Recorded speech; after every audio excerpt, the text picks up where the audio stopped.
तो दोस्तों आज के वीडियो में हम लोग बात करने वाले हैं डोर फ्रेम लगाने के बाद हम लोग को किन किन बातों का ज्यादा ध्यान रखना है। बहुत जन का ये कंफ्यूजन रहता है कि जब हम लोग ब्रिकवर्क कर लेते हैं, ब्रिकवर्क करने के बाद हम लोग क्या करते हैं, डोर फ्रेम को फिक्स कर देते हैं। डोर फ्रेम को फिक्स करने के बाद हम लोग क्या करते हैं, प्लास्टर करते हैं। जनरली ये देखा जाता है कॉन्सेप्ट, ठीक है। लेकिन बहुत जन का ये क्वेश्चन रहता है कि जब हम लोग डोर फ्रेम फिक्स करके प्लास्टर करेंगे, वुडन डोर फ्रेम की बात हो रही है यहाँ पे, तो जब प्लास्टर करेंगे तो प्लास्टर को हम लोग 7 दिन से लेके 14 दिन तक तो तराई करेंगे ना, उसका क्यूरिंग करेंगे। तो उस क्यूरिंग के दौरान क्या हमारा फ्रेम जो लकड़ी का बना हुआ है वो क्या खराब हो जाएगा? मतलब अगर सूखेगी वो लकड़ी जब, तो क्या उसमें क्रैक आ जाएगी या फट जाएगा वो चीज? तो इस चीज का कंफ्यूजन बहुत जन के अंदर में रहता है। बहुत कोई समझ नहीं पाता कि क्या एक्चुअली में ये करना सही है या नहीं है। तो इसलिए बहुत कोई क्या करते हैं, प्लास्टर के बाद ही इसको लगाते हैं। तो आज मैं इसी चीज का कंफ्यूजन आपके मन से दूर करने वाला हूं। तो क्या चीज सही है, क्या चीज सही नहीं है, और किन किन चीजों का हमें ध्यान रखना है। तो चलिए वीडियो की तरफ आगे बढ़ते हैं। तो सबसे पहला स्टेप जो आपको करना है अपने फ्रेम को बचाने के लिए, वो क्या है, यहाँ पे देखिए। जब अपना फ्रेम फिक्स करते हो ना, जब आप ब्रिकवर्क करते हो, ब्रिकवर्क के साथ साथ भी बहुत जन क्या करते हैं कि फिक्स कर देते हैं ताकि अच्छी तरह से वो पकड़ बना सके। और बहुत जन ब्रिकवर्क पूरा कंप्लीट करने के बाद उसको लगाते हैं, तो भी अच्छी बात है, कोई इशू नहीं है उसमें, ठीक है। लेकिन आपको फ्रेम जब लगाना है तो एक चीज का ध्यान रखना है कि फ्रेम के टोटल कितने साइड होते हैं। 4 साइड होते हैं। तो जो फ्रेम का जो 2 साइड होता है, उधर वाला और इधर वाला, मतलब जो दीवार में अंदर चला जाने वाला है, समझ में आ गया। अगर ये दीवार है मेरा, तो यहां पे जब आप फ्रेम लगा रहे हो तो ये फ्रेम का ये पार्ट जो है ये तो अंदर चल जाएगा ना, ये तो दिखेगा नहीं बाद में। तो दीमक क्या करती है, इसको खा सकती है। तो दीमक से बचाने के लिए, टर्माइट से बचाने के लिए हमारे फ्रेम के अंदरूनी पार्ट को, क्योंकि उसको तो आप बाद में ट्रीट नहीं कर पाओगे, बाद में ट्रीट करने के लिए आपको तोड़ना पड़ेगा, और अंदर से दीमक खा रही है तो आपको पता भी नहीं चलेगा।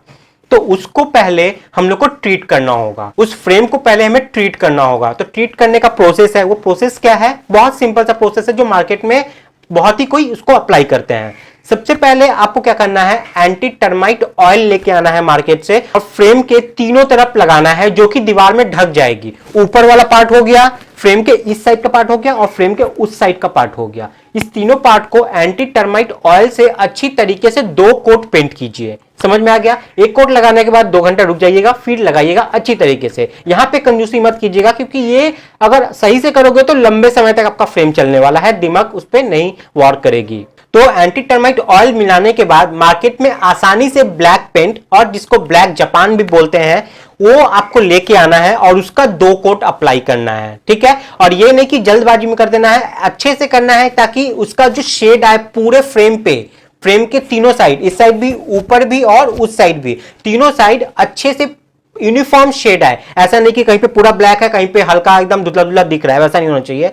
अच्छे से आपको लगाना है, टाइम लेके लगाना है। और एक काम कीजिएगा, अच्छा रहेगा, आप जब ब्लैक जापान पेंट मारोगे उस पे ना, तो उसमें आप थिनर या तारपिन ये मत मिलाइएगा। आप उसमें क्या कीजिएगा, एंटी टर्माइट ऑयल जो था ना वही मिला दीजिएगा, ज्यादा अच्छा रहेगा आपके लिए। उससे आप थोड़ा हल्का पतला कर लोगे उसको, और उसके बाद पेंट अप्लाई करना 2 कोट में। 2-2 घंटे का अंतर रख लीजिएगा, कोई इशू नहीं है उसमें।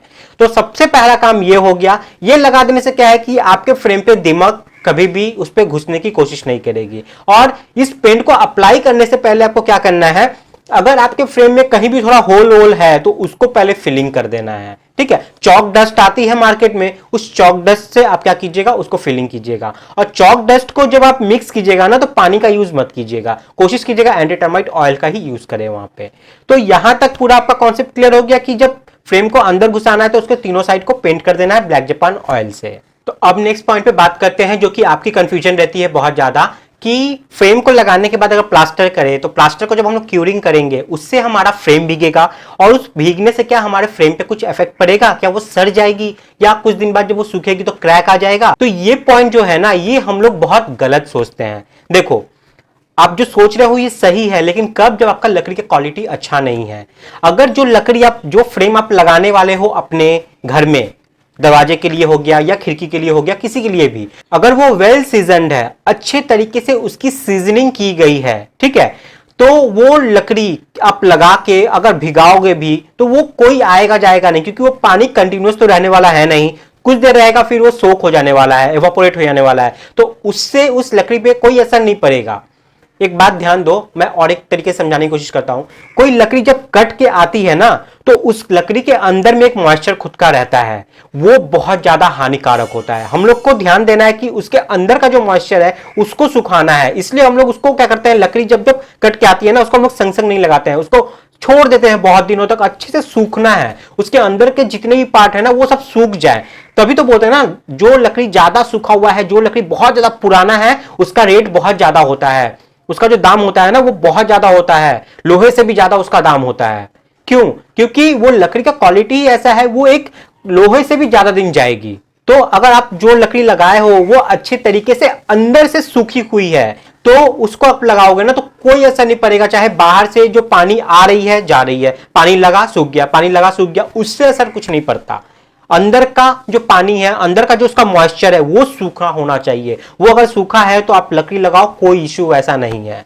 तो मैं उम्मीद करता हूं आप लोग को ये चीज समझ में आया होगा कि लकड़ी की क्वालिटी को, लकड़ी को अच्छे से सुखाना है, लकड़ी का अच्छा से सीजनिंग करना है। अगर वो कर दोगे तो लकड़ी आप कहीं पे भी लगाओ ना, कोई फर्क नहीं पड़ता है। और बहुत जन के मन में ये क्वेश्चन रहेगा कि सर बैंड होने का डर रहता है पानी में। हाँ, हम लोग घर में जो देखोगे आप डोर वोर लगाओगे, वो क्या होता है ना कि ठंडा के टाइम में या बारिश के टाइम में थोड़ा क्या होगा, फूल जाता है, और गर्मी के टाइम में क्या होता है तो सिकुड़ जाता है। तो वो लकड़ी अच्छे से वेल सीजन नहीं हुई है, वो लकड़ी अच्छे से सूखी हुई नहीं है। समझ में आ गया? क्या होता है ना कि जब आप लकड़ी को सुखाओगे, आप लकड़ी काट के लाए, उसको पहले सुखाओ, जब सुखाओगे ना तो उसमें जितना बैंड होना होगा, जितना उसको बेंड या मुड़ना उड़ना होगा, वो उसी वक्त हो जाएगा। और एकदम अच्छे तरीके से ड्राई हो जाने के बाद वो लकड़ी जब आप काट वाट के फिनिश करके फ्रेम बना के जब लगाओगे ना, और उसके बाद भीगने के वजह से या टेम्परेचर के वजह से जो भी इसमें डिफ्लेक्शन या बेंडनेस आएंगे वो बहुत माइनर होते हैं, ज्यादा नहीं होंगे, वो समझ में नहीं आता है। तो क्वालिटी, अच्छे क्वालिटी का लकड़ी का दाम भी बहुत ज्यादा होता है, रेट भी बहुत ज्यादा होता है, जल्दी मिलता नहीं है, और इसकी पहचान सबको नहीं होती है। तो आपको यह ध्यान रखना है, अच्छी क्वालिटी का ही लगाए, अच्छी सूखी हुई लकड़ी लगाए, एकदम सूखा हुआ लगाना है आपको, तो ये सारा प्रॉब्लम ही सॉल्व हो जाएगा भीगने वाला। तो मैं उम्मीद करता हूं ये क्वेश्चन भी आपका क्लियर हो गया होगा, ये डाउट भी क्लियर हो गया होगा। अब आगे बढ़ते हैं। अब जो नेक्स्ट पॉइंट आपको ध्यान रखनी है, आपने फ्रेम के एक साइड को तो सेव कर दिया ब्लैक जापान पेंट लगा के, जो कि दीवार में दब जाएगी, लेकिन अभी भी तीन साइड तो यहाँ पे ओपन है ना, जो कि हमारे आंखों से दिख रही है, और जब क्यूरिंग करेंगे तो वो भीग सकता है, सामने का, पीछे का, और जो हमारे राइट साइड में या लेफ्ट साइड में जो हमारे जहां पे हमारा शटर लगेगा वो पार्ट, तो उसको भी तो सेव करना है। तो उसको सेव करने के लिए हम लोग यहाँ पे दो तरीका यूज कर सकते हैं, एक थोड़ा महंगा पड़ेगा, एक थोड़ा सस्ता पड़ेगा, वो डिपेंड करता है आपके ऊपर, आप कौन सा लोगे। ठीक है, ये करना भी क्यों ज्यादा जरूरी रहता है ऐसा मैं आपको बताता हूं। क्योंकि हम लोग जो लकड़ी लगाएंगे वो साल का हो सकता है, सागुन का हो सकता है, शीशम का हो सकता है, डिपेंड करता है कैसा, हम लोग के बजट के ऊपर, हम लोग अपने बजट के ऊपर क्या करेंगे, उसको लेके आएंगे और लगाएंगे। तो अगर आप सोच लो, मान लो अच्छा लगा रहे हो, जैसे आप सागवान का लगा रहे हो, तो सागवान में क्या होता है ना कि वेन्स होता है, रेशा होता है, और रेशा जब निखर के बाहर आती है पॉलिश के बाद तो बहुत अच्छा लगता है देखने में, बहुत अच्छा। अगर लकड़ी पे वो वेन्स ना रहे तो क्या मजा लकड़ी लगाने का, नेचुरल लुक ही उसका ना रहे तो क्या मजा लकड़ी लगाने का। तो हम लोग कोई स्टील नहीं लगा देंगे सस्ता का, समझ में आ गया? तो हम लोग को उस चीज को सेफ रखना है। बहुत कोई क्या करते हैं, यहाँ पे जब फ्रेम को लगाते हैं, फिक्स करते हैं, तो साइड में तो ब्लैक जापान यूज कर लिए, लेकिन जो चीज दिख रहा है, जो लकड़ी का पार्ट, फ्रेम पार्ट वो दिख रहा है, वहां पे क्या करते हैं वो लोग, प्राइमर मार देते हैं। लेकिन प्राइमर नहीं मारना चाहिए। प्राइमर मारने से क्या होता है कि अगर प्राइमर हल्का सा भी थोड़ा अंदर गया ना उस लकड़ी के पोरोसिटी की वजह से, तो क्या होगा कि आपके जो रेशे है ना वो दब जाएंगे। वो प्रॉपर तरीके से पॉलिश के बाद, जो पीयू पॉलिश करेंगे या कोई भी पॉलिश में जो करेंगे, उसके बाद जो प्रॉपर वो निखर के आएगी, प्रॉपर नहीं आ पाएगी, वो थोड़ा दब जाएगी, हल्का हल्का हो जाएगा।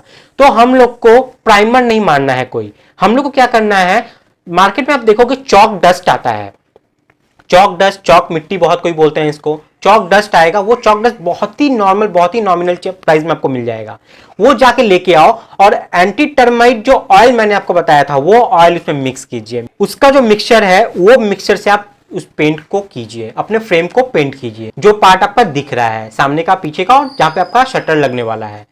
क्लियर हो गया? ये लगा दोगे ना तो क्या होगा कि आपका फ्रेम पूरा सेफ भी हो जाएगा। जब आप क्यूरिंग करोगे तब आपका सेफ हो गया। कोई भी आप वर्क कर रहे हो, प्लास्टर कर रहे हो, तो जाके आपका वो जो डोर फ्रेम है वो सेफ हो गया। समझ में आ गया? तो ये बहुत ज्यादा जरूरी है आपको करना। तो ये है एक सस्ता पार्ट जो आप नॉमिनल कर सकते हो, कोई इशू नहीं है इसमें, और इससे आपका फ्रेम भी सेफ रहेगा। और जो आपके रेशे हैं ना, वो रेशे भी नहीं दबेंगे। बाद में जब पॉलिश होगा, इस पे पेंट होगा, तो ये निखर के बाहर आएंगे, पूरी तरीके से निखर के आएंगे। और बहुत कोई जब प्राइमर वाइमर मारते हैं या चॉक डस्ट मारते हैं तो उसमें आपको कोई कलर पिगमेंट नहीं डालना है। कलर पिगमेंट डालोगे तो प्रॉब्लम हो जाएगा, लकड़ी का जो नेचुरल कलर है वो जा सकता है। तो आपको कोई कलर पिगमेंट नहीं डालना है यहाँ पे, बस चॉक डस्ट लो और उसमें एंटी टर्माइट ऑयल जो मैंने बताया वो डालो और उससे पेंट कर दो, 2 कोट कर दो सेफ साइड में रहने के लिए, ठीक है। और एक तरीका यहाँ पे क्या है कि यहाँ पे आपका हल्का खर्चा होने वाला है। जैसे आप मार्केट में जाओगे तो टर्की अंबर बोल के पाउडर आता है, वो पाउडर आप खरीद लेना।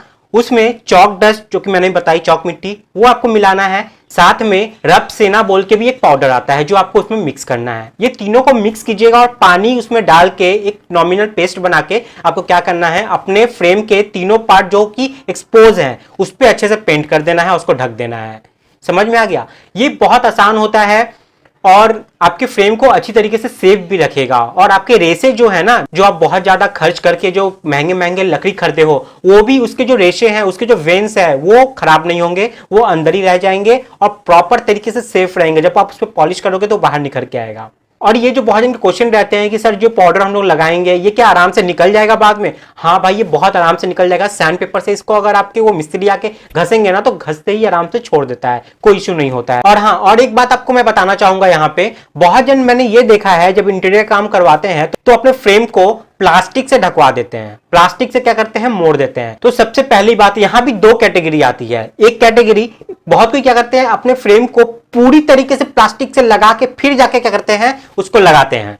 तो देखो, ये तो बहुत बड़ा गलती है, ऐसा जिंदगी में मत करना कभी। क्योंकि देखो, जब आप प्लास्टिक निकालोगे ना बाद में तो आप 2 साइड का तो निकाल दोगे, लेकिन जो तीसरा साइड जो कि दीवार में छप जा रहा है वो प्लास्टिक तो नहीं निकलेगा। तो ये गलती हो सकती है, अंदर रह जाएगा आपका। तो वर्कमैनशिप में अगर प्रॉब्लम है तो ये बहुत बड़ा गलती है, ऐसा नहीं होना चाहिए। अगर वर्कमैनशिप बहुत अच्छा है तो प्रॉब्लम नहीं है, लेकिन बहुत कम मिलता है ऐसा वर्कमैनशिप, तो नॉर्मल बात है, आपको ऐसे नहीं करना है। बहुत कोई क्या बोलते हैं ना, बहुत सारे मिस्त्री ऐसे आएंगे, वो बोलेंगे अरे ऐसा कुछ नहीं करवाना है, जस्ट प्लास्टिक से इसको 3 साइड से ही ढकवा दो। तो टेप वेप मार के क्या करते हैं, वो ढक देते हैं अच्छी तरीके से। तो अगर आप ये बहुत अच्छे तरीके से प्रोमिनेंट वे में कर पाओगे ना तो ही करना, बस काम के लिए मत करना। क्योंकि जनरली हम लोग काम करते करते क्या होता है कि अगर प्लास्टिक कहीं से भी फट गया, कोई खींच के तानी दिया, निकाल दिया, तो अगर आप जब क्यूरिंग करोगे या क्यूरिंग से पहले जब प्लास्टर करोगे तो प्लास्टर वाले जो मिस्त्री होते हैं वो जो प्लास्टर करते हैं उनकी करनी वरनी अगर लगी गई, बाई चांस अगर फटी गया तो सीमेंट जो जाएगा ना वो सीमेंट सही नहीं है उसके अंदर। प्लस अगर प्लास्टिक फटता है तो जब आप क्यूरिंग करोगे ना, तो जब क्यूरिंग करते वक्त पानी डालोगे तो वो जो फटा हुआ प्लास्टिक है वहां से क्या होगा, पानी उसके अंदर चला जाएगा और वो लॉन्ग टाइम तक उसके अंदर सस्टेन कर जाएगा। तो जब लॉन्ग टाइम तक पानी उसके अंदर रह रहा है तो वो चीज आपके लकड़ी के लिए अच्छा नहीं है। हाँ, लेकिन पानी अगर लगा और एवापोरेट हो गया कुछ देर बाद तो वो अलग बात हो गया, ड्राई हो गया अलग बात हो गया। लेकिन प्लास्टिक अगर लगा है और नीचे जाके वो पानी उसमें जमा हुआ है बहुत देर तक, एवापोरेट होने का चांसेस ही नहीं हो रहा है वहां पे, तो ये चीज खराब है आपके लिए। तो प्लास्टिक को अगर आप खुद वहां पे सुपरवाइज करके सही तरीके से लगाते हो और उसको देखभाल करते हो तो ठीक है, लगाओ, वरना मत लगाओ। उस पर बिना मतलब का प्लास्टिक पे पैसा खर्च मत करो। जो मैंने बताया है वो कीजिए, वो ज्यादा सेफ रहता है आपके वुडन फ्रेम के लिए। उसके बाद जब भी आपको उस पर ड्यू करवाना हो, डेको करवाना हो, तो आराम से जब सैंडिंग पेपर से मिस्त्री उसको घसेगा तो वो पूरा निकल जाएगा। आपके जो वेन्स है वो पूरा प्रोमिनेंट रहेंगे, वैसे ही रहेंगे। जब पॉलिश करके वो निखरेगी तो बहुत अच्छी लगेगी। तो इन बातों का आपको ध्यान रखना है जब आप फ्रेम लगाओगे तब। तो मैं उम्मीद करता हूं आपको वीडियो पसंद आया होगा। वीडियो अगर काम की लगी तो शेयर जरूर कीजिएगा अपने जूनियर के साथ, ताकि उनको नॉलेज हो सके, उनका कॉन्सेप्ट क्लियर हो सके। अगर आपकी कोई भी राय है जो आप यहाँ पे बताना चाहते हैं, मुझसे बताना चाहते हैं, मेरे व्यूअर्स के साथ बताना चाहते हैं, शेयर करना चाहते हैं अपना एक्सपीरियंस, तो कमेंट में जाकर जरूर अपना 2 मिनट लेके सबको व्यूअर्स को बताएं और मुझे भी बताएं। ठीक है, तो आज के लिए इतना ही है। नेक्स्ट वीडियो में फिर कुछ लेके आऊंगा आप लोगों के लिए। तब तक के लिए बाय, टाटा, जय हिंद।